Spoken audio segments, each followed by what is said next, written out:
अहिले हामी पढ्न गइरहेका छौं approaches or definition of probability. Approaches or definition भनौं of probability.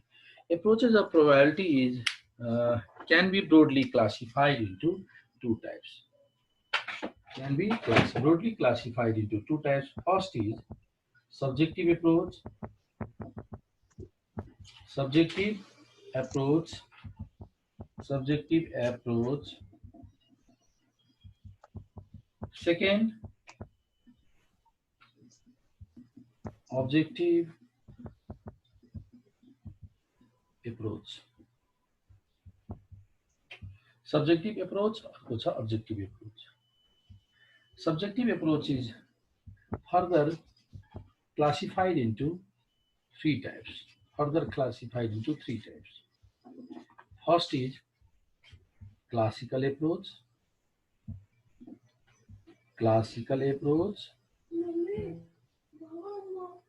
Second,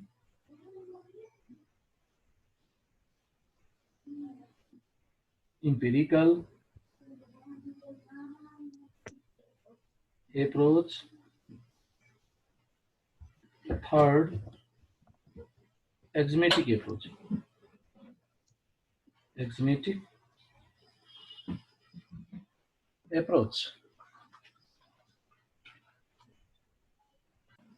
All together total कतिवटा approach हुने भयो त? Number 1 approach, number 2 approach, number 3, number 4 approach. चारवटा approaches बाट probability को event को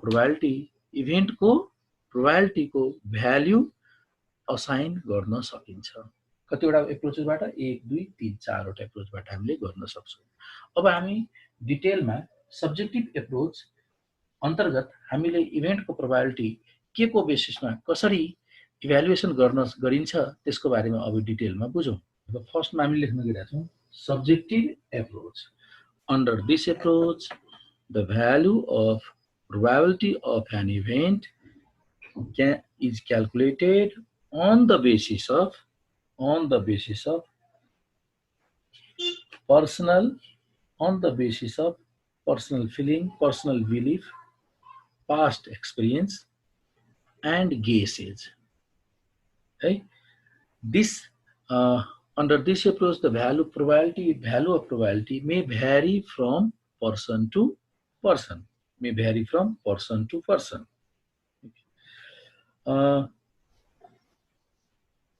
For example, probability that current prime minister will resign is 85%. मानु अहिलेको current prime minister resign दिन सक्छ. कसैको perceptionमा 85% होला.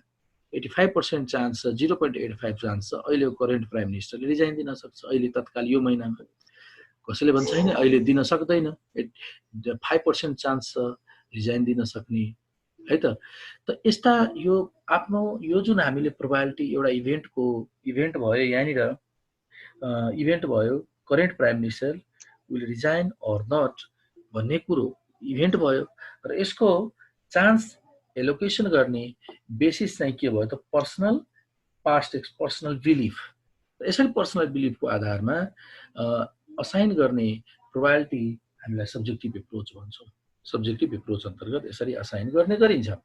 ओके, यो भ्यालु पर्सन टु पर्सन फरक पर्छ किनभने सबैको पर्सनल बिलिफ को आधारमा असाइन हुने भएकोले पर्सनल बिलिफ त सबैको फरक हुन्छ. त्यही भएर यो फरक हुन्छ. अब हामी यहाँ नोट गरौँ त. Under this approach,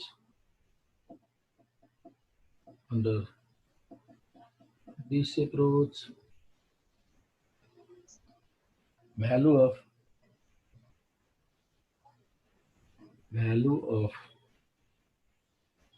probability of an event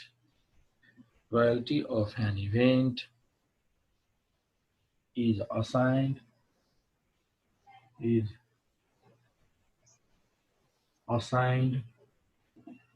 on the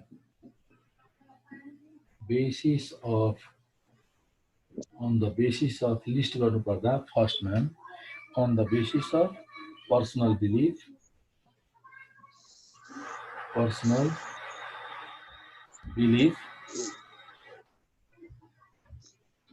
past experience,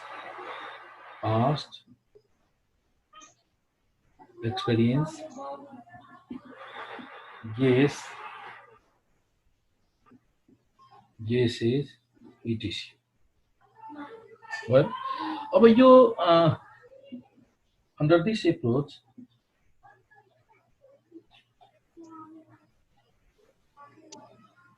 under this approach,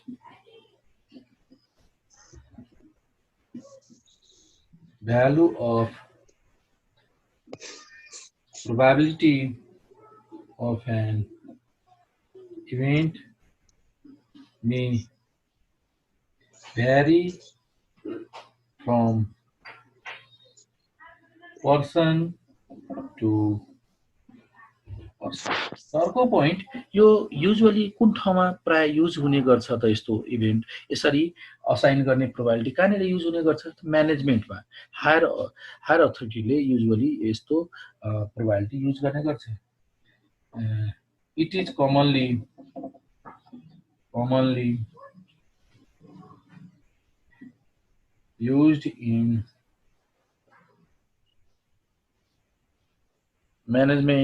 used in management, by higher authorities. सबैजनाले बुझ्यो हायर अथोरिटीज फर्स्टमा हाम्रो छ के छ फर्स्टमा क्लासिकल एप्रोच भनौँ क्लासिकल एप्रोचको बारेमा डिटेलमा अब बुझ्न गइरहेको छौँ यो अब्जेक्टिभ एप्रोच अन्तर्गत पर्छ क्लासिकल एप्रोच र क्लासिकल एप्रोचलाई हामीले म्याथमेटिकल एप्रोच पनि भन्छौँ अथवा प्रायर एप्रोच पनि भन्छौँ है यो एप्रोचमा तिम्रो केही डाटामा आधारित यसमा चाहिँ हामी प्रोबाबिलिटी असाइन गर्छौँ यो यस एप्रोच अन्तर्गत के हुन्छ भन्दाखेरि एउटा र्यान्डम एक्सपेरिमेन्ट एज्युम गर्छौँ तर त्यो र्यान्डम एक्सपेरिमेन्टले फाइनाइट नम्बरवटा के अरे रिजल्ट जेनेरेट गरेको हुनुपर्छ र ती फाइनाइट नम्बरवटा रिजल्ट्सहरू इक्वली लाइकली हुनुपर्छ दोस्रो एक्जस्टिभ हुनुपर्छ तेस्रो म्युचुअली एक्सक्लुसिभ हुनुपर्छ र अर्को त सुरुमा मैले फाइनाइट त भनि नै सकेँ यो चारवटा रेस्ट्रिक्सन छ चारवटा कन्डिसन र्यान्डम एक्सपेरिमेन्टले सेटिस्फाई गरेको छ भने त्यसबाट जेनेरेट हुन सक्ने रिजल्ट्सको प्रोबाबिलिटी असाइन गर्दा हामीले क्लासिकल एप्रोच युज गर्छौँ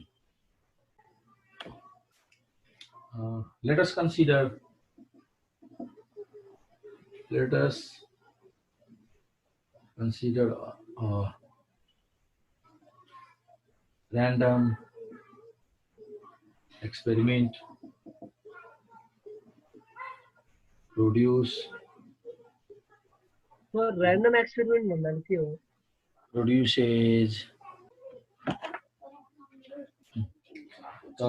let us consider random experiment produce a finite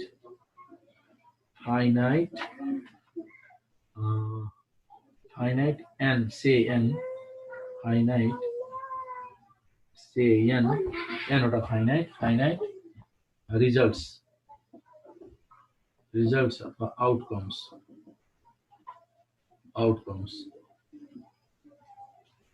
which are assumed to be equally likely,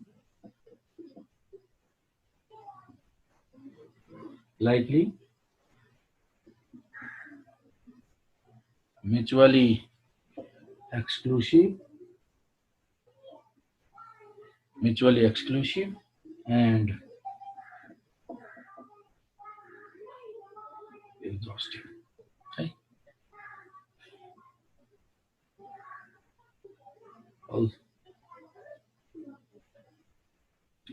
Also, let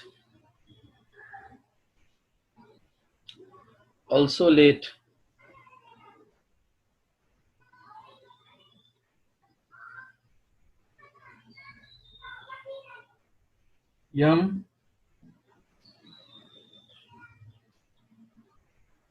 results are favorable to an event A, then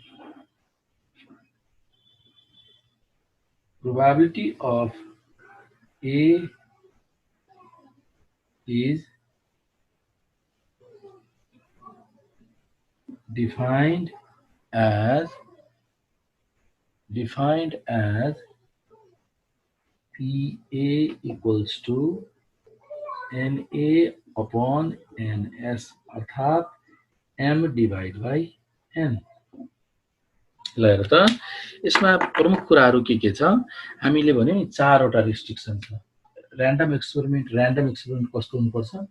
random एक्सपेरिमेन्टले finite वटा outcomes अथवा results produce गरेको हुनुपर्छ, जुन चाहिँ के हुनुपर्छ? Equally likely हुनुपर्छ, mutually exclusive हुनुपर्छ र एक्जस्टिभ हुनुपर्छ। यो चारवटा कन्डिसन नम्बर 1 2 3 र यो 4 चारवटा कन्डिसन सेटिस्फाई गरेको हुनुपर्छ र्यान्डम एक्सपेरिमेन्टले कम्तीमा।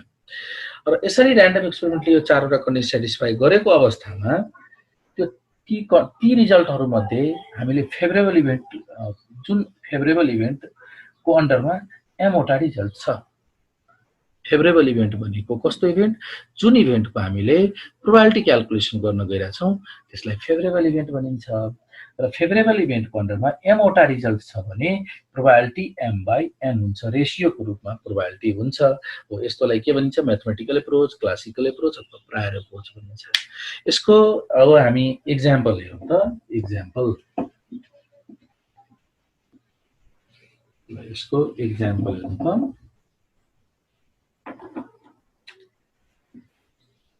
एक्जाम्पलमा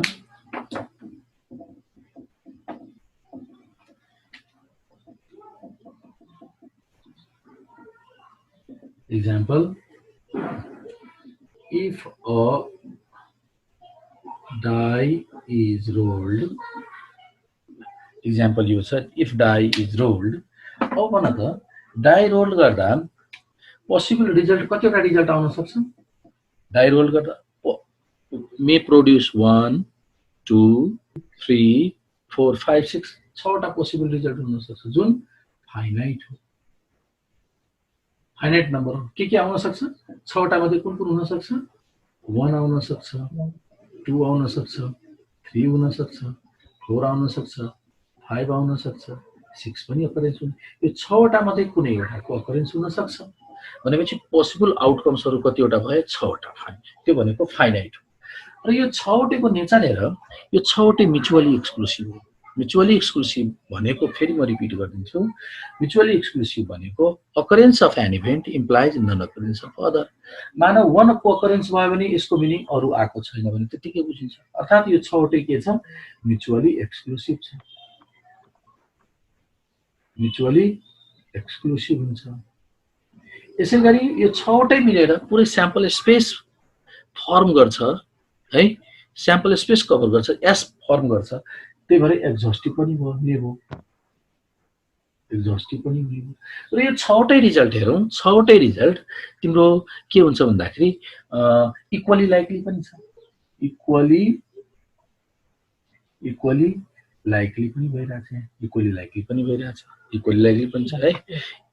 अब इक्वली लाइकली भनेको सबैको अकरेन्सको चान्स सेम छ। यसको पनि 1 आउने चान्स 1/6, 2 हुने चान्स 1/6, 3 अकरेन्स हुने चान्स 1/6, 4 अकरेन्स हुने चान्स, त सबैको चान्स पनि सेम भइरहेको छ। यस्तो किसिमको एक्सपेरिमेन्टको केसमा, डाइस रोलिङको केसमा हामीले क्लासिकल एप्रोचबाट यी रिजल्ट्सहरुको अकरेन्सको प्रोबेबिलिटी हामीले क्याल्कुलेसन गर्न सक्छौं। अब मानौ ए एउटा फेभरेबल इभेन्ट हो, हामीलाई क्याल्कुलेसन गर्नु छ find probability of getting even number calculation गर्नु छ। त्यसो भए यो इभेन नम्बर चाहिँ फेभरेबल इभेन्ट भयो र इभेन नम्बरले हामीले ए सपोज गरौँ। लेट ए भनेको event of getting even number, event of getting even number. अब ए त भयो फेभरेबल इभेन्ट, जस्तै अघि डिफाइन गरेको थियो नि ए फेभरेबल इभेन्ट हो। ए ले कतिवटा ए मा कतिवटा रिजल्ट पर्छ? त्यसो भए यदि इभेन नम्बर क्याल्कुलेसन गर्नु छ त्यसको फेभरमा कुन पर्यो? 2 4 6 भनेपछि m को भ्यालु कति हुने हो? m भनेको 1 2 3 3। त्यसो भए प्रोबेबिलिटी के भनेको छ classical एप्रोचले? m by n, m by 3 र n भयो कति, n कति छ हुन्छ 6। यसरी रेशियोको रूपमा प्रोबेबिलिटी हामीले क्याल्कुलेसन गर्न सक्छौं भनेर क्लासिकल एप्रोच अथवा त्यसलाई हामीले म्याथमेटिकल एप्रोच भन्छौं अथवा प्रायर एप्रोच भन्छौं। यसले